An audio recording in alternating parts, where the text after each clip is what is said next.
Duke लिचिस्टन का महल दिखाते हैं। नील जो ड्यूक का सेकंड सन है वो मन ही मन कहता है, पिताजी ने मुझे यहाँ उन्हें मिलने के लिए बुलाया है। क्या वो मुझे फिर से नाकामयाब जैसा बर्ताव करने के लिए डांटने वाले हैं? इस बार मुझसे क्या गलती हुई है? ड्यूक एबलार्ड ग्रेटा का भाई कहता है। नील नील कहता है, जी पिताजी।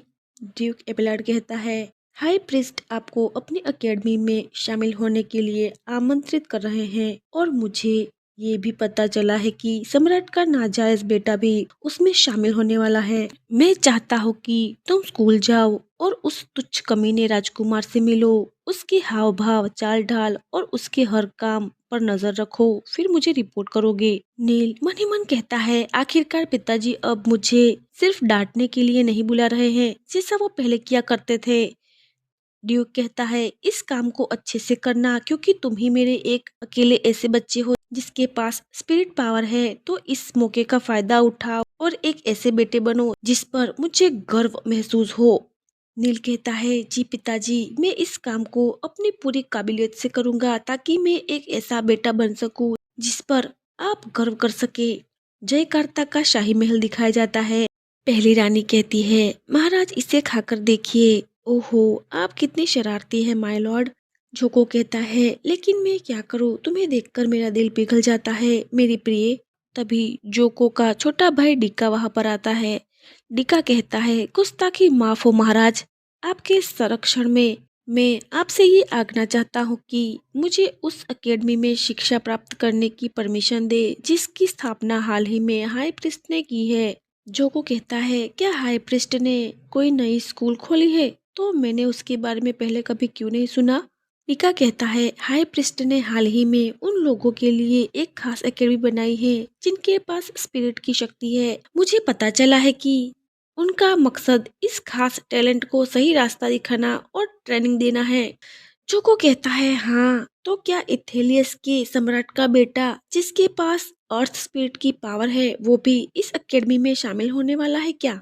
मैंने अखबार में उसके बारे में एक खबर देखी थी। वो एक आदमी है लेकिन उसका चेहरा बहुत ही आकर्षक है।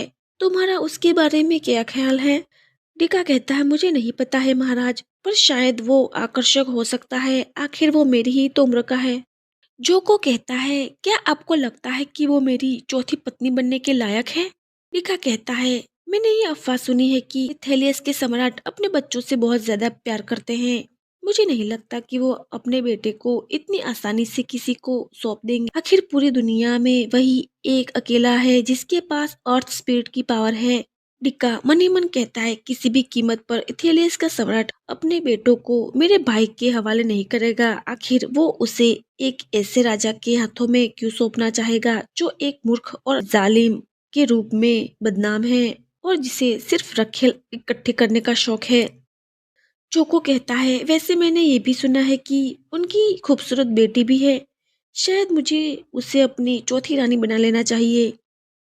टीका कहता है, जैसे कि मैंने पहले कहा, इथेलियस के राजा अपने बच्चों से बहुत ज्यादा प्यार करते हैं और वो उन्हें लेकर काफी प्रोटेक्टिव हैं। मेरा सुझाव है कि हमें उस अत्याचारी के साथ कोई भी पंगा नहीं लेना चाहिए। जोको कहता है, बेकार है, तुमसे बात करना ही बेकार है। जाओ, मैं तुम्हें जाने की परमिशन देता हूँ।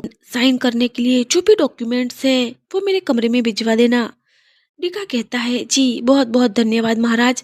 पेट्रा कहता है, हफ्तों बीत गए और आखिरकार वो दिन आ ही गया जब मुझे एकेडमी जाना था।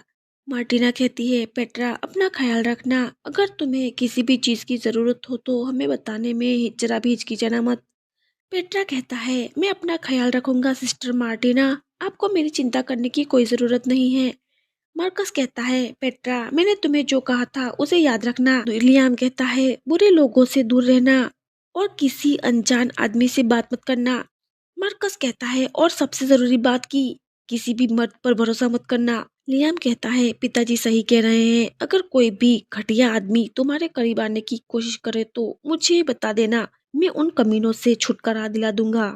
पेट्रा मन ही मन कहता है, जब से मेरे पिता और भाई ने उस ठरकी जादूगर के बारे में अखबार में वो आर्टिकल पढ़ा है, तब से वो मेरे पीछे पड़े हुए हैं कि मैं आदमियों से दूरी बनाकर रखूं। मुझे पता है कि वो मेरी फिक्र करते हैं, लेकिन मेरे भाई बहन और पिता कुछ ज्यादा ही ओवर प्रोटेक्टिव है। सच में ये तो हद है। पेट्रा कहता है, बिल्कुल मैं आप दोनों की सलाह का पालन करूंगा, जैसा कि आपने कहा था। पेट्रा मन ही मन कहता है, प्लीज मेरी चिंता मत कीजिए। ये सच है कि इस लाइफ में मैंने इस महल के बाहर जाकर इस दुनिया को कभी नहीं देखा, लेकिन मेरी पिछली जिंदगी में मैं एक गरीब और अनाथ था, जिसने जिंदगी की हर कड़वाहट को झेला है और जिंदा रहने के लिए अपनी मौत आने तक लड़ता रहा। तो मुझे सब पता है, मैं ठीक रहूंगा। दूसरी तरफ मैजिक टावर का ठरकी मालिक एलेक्जेंडर कहता है, कितनी अजीब बात है, टीचर ने तो मुझे ये बताया ही नहीं कि पेट्रा भी उस एकेडमी में पढ़ने आने वाला है।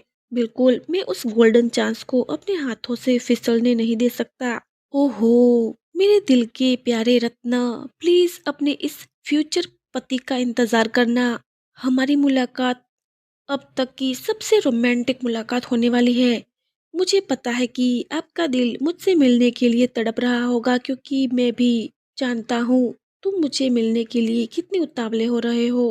पेट्रा मन ही मन कहता है, सेलियोस एकेडमी एक ऐसी एकेडमी जो उस लोगों के लिए है जिनके पास स्पिरिट पावर को बैंड या कंट्रोल करने का टैलेंट होता है। वो स्कूल कैसा होगा, मैं ये जानने के लिए बहुत उत्सुक हूँ। लिनस कहता है, चाचा जी क्या आप रो रहे हैं? डेविड कहता है, मैं प्रिंस पेट्रा को इतना खुश देखकर बहुत भावुक हो गया हूँ। पेट्रा कहता है, ओहो क्या ये इतना साफ साफ दिख रहा है? डेविड कहता है, जी योर हाइनेस, आप सचमुच बहुत ही खुश दिख रहे हैं। पेट्रा कहता है, क्योंकि आखिरकार मुझे महल से दूर रहने की आजादी मिल गई है। मैं एकेडमी में अपना नया रोमांच शुरू करने के लिए बेताब हूँ। पेट्रा मन ही मन कहता है, और मैं साइरस से मिलने जा रहा हूँ। पता नहीं अब वो कैसा दिखता होगा, क्या मैं उसे अभी भी पहचान पाऊंगा? दूसरी तरफ साइरस और एलिका भी एकेडमी की तरफ निकल जाते हैं। साइरस कहता है, मेरी एकेडमी आ गई है। आपको अभी कितना दूर जाना है? क्या सेंट्रल टेम्पल अभी भी यहाँ से बहुत दूर है? एलिका कहती है, नहीं वो एकेडमी ज्यादा दूर नहीं है। सोल्जर कहता है, क्या आप स्टूडेंट हैं? क्या मैं आपका इनविटेशन कार्ड देख सकता हूँ? साइरस उसे कार्ड दिखाने लगता है। सोल्जर कहता है, प्लीज मेरे पीछे आइए, मैं आपको गेस्ट हाउस तक छोड़ देता हूँ। और हाँ, अगर वो स्टूडेंट नहीं है तो वो अंदर नहीं आ सकती, और यही यहाँ का नियम है। साइरस कहता है, अगर ऐसा है तो बहन मुझे माफ करे, हम फिर मिलेंगे। लिका कहती है, बिल्कुल हम कभी साथ समय बिताएंगे। इस शहर के आसपास घूमने फिरने की बहुत सारी जगह है। साइरस कहता है, तो फिर ठीक है सिस्टर, बाद में मिलते हैं। तभी पेट्रा भी एकेडमी की सीढ़ियों से नीचे उतर रहा होता है। पेट्रा मन ही मन कहता है, उफ मुझे बहुत भूख लगी है। उन्होंने कहा था कि डाइनिंग हॉल वेस्ट क्वार्टर में है, शायद इसी तरफ होगा। एक लड़की कहती है, अरे देखो, क्या वो सबाथिया किंगडम का क्राउन प्रिंस है? पेट्रा कहता है, सबाथिया का प्रिंस साइरस कहाँ है वो? लड़की कहती है, ओ भगवान वो कितना सुंदर है। लड़का कहता है, न सिर्फ उनकी शारीरिक बनावट इतनी अच्छी है, बल्कि वो हमारी ही उम्र का है। और मैंने सुना है कि उसने मॉन्स्टर के खिलाफ युद्ध भी जीत लिया था। पेट्रा मन ही मन कहता है, क्या वो साइरस है? वो बच्चा जो लड़की जैसा दिखता था और बहुत शर्मिला हुआ करता था, वो कितना बड़ा हो गया है। और वाह उसके लंबे पैर, देखो आखिर वो इतना लंबा क्यों है? वो भी मुझसे काफी लंबा है। मुझे पता है कि उसके पिता लंबे हैं, तो शायद उसे ये गुण अपने पिता के विरासत में मिला होगा। लेकिन क्या हम दोनों की उम्र एक जैसी नहीं है? ये तो बिल्कुल भी ठीक नहीं हुआ। और उसकी चौड़ी चेस्ट तो देखो, उसका शरीर भले ही कपड़ों से ढका हुआ हो, लेकिन मुझे उसके मसल्स साफ साफ दिखाई दे रहे हैं। नोवेल के राइटर ने उसके जैसे इतने महान, डैशिंग और एकदम परफेक्ट इंसान को क्यों बर्बाद कर दिया? मुझे लगता है कि साइरस को इस कहानी से निकलकर अपनी खुद की एक नई कहानी शुरू करनी चाहिए और किसी दूसरी स्टोरी में मेन लीड बन जाना चाहिए। लेकिन ऑथर ने जानबूझकर उसे मारने का फैसला किया ताकि फीमेल लीड पर ज्यादा स्पॉटलाइट रहे और वो मजबूत बन सके। ओ, जब भी मुझे ये याद आता है, मेरा मन करता है कि मैं उस बेवकूफ राइटर को खूब मारूं। ओहो, मुझे साइरस को हाय कहना चाहिए। तभी वहां पर एलेक्जेंडर हाथों में लाल गुलाब लिए आता है। एलेक्जेंडर कहता है, पेट्रा मेरी प्रियतमा। ये सुनकर पेट्रा को तो जैसे बुखार ही आ जाता है। पेट्रा कहता है, तुम इस अकेडमी में क्या कर रहे हो?